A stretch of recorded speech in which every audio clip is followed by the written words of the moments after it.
we're just at the small, the tiny end. We're at the mercy of everybody else and what they decide to do for the women and what they choose to do. Listen to me. This is your life. This is your country, whatever your country is.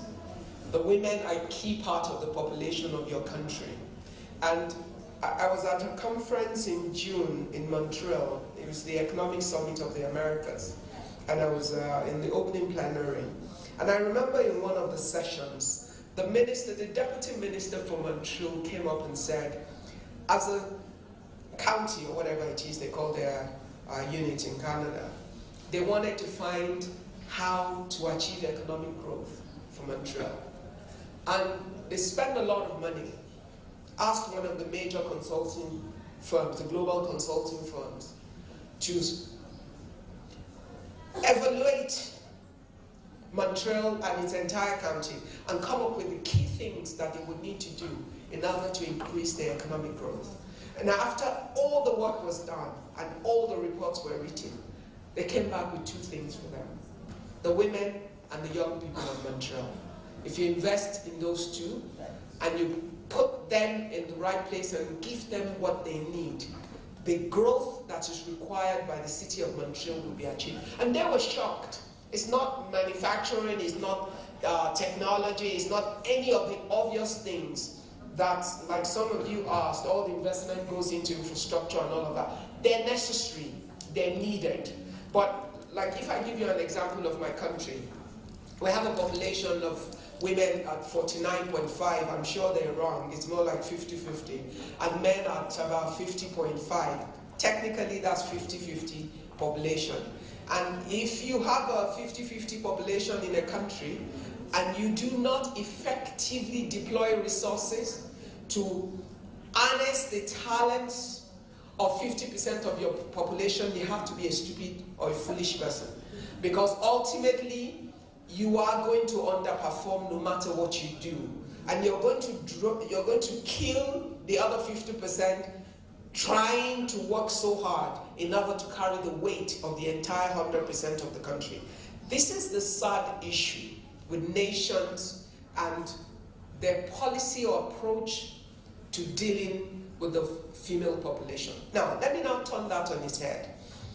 In my belief, there are two ways to approach issues. You wait for others to decide what is right for you and to effectively deploy that. And if you're lucky and you find a magnanimous or a compassionate leadership, then it happens. And sometimes it doesn't. Because globally, culturally, and on so many platforms, when it comes to Asia, when it comes to Africa, when it comes to Middle East, culturally and religious-wise and all of that, it isn't natural. It's not the first call to make those investments or to empower the women the way that we seek. Now, they're great, I love them, but they have times and they have seasons. And a lot of times the money that women need to take their business to the next stage is in their wardrobe. And you can actually convert your resources now to build the business, and after you will buy everything that you want. So we started this First Gen project to get women to learn how to build their personal wealth as a way to building their businesses as well. Experience, I've seen a lot happen. I can say confidently now how many of our women sit across boards in various organizations. In my country, for the first time, of the top 5 banks, 3 women chair the boards of those 3 banks, or 3 of those 5 banks. It's never happened before. But we set a goal. It took us a bit of time, but we kept with it and we built forward. And we empowered and equipped the women to be ready for the times and the seasons.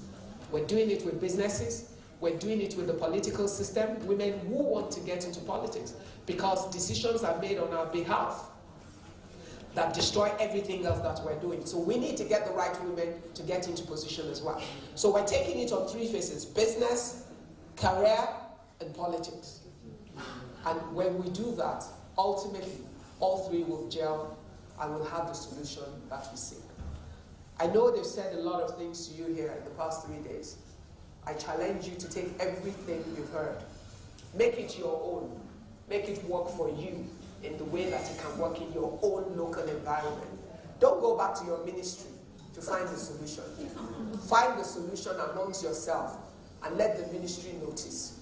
When they come to you because they've noticed, they will give you everything you need. When you go to them with nothing, you will be at their mercy. And I know you can do this. Thank you very much.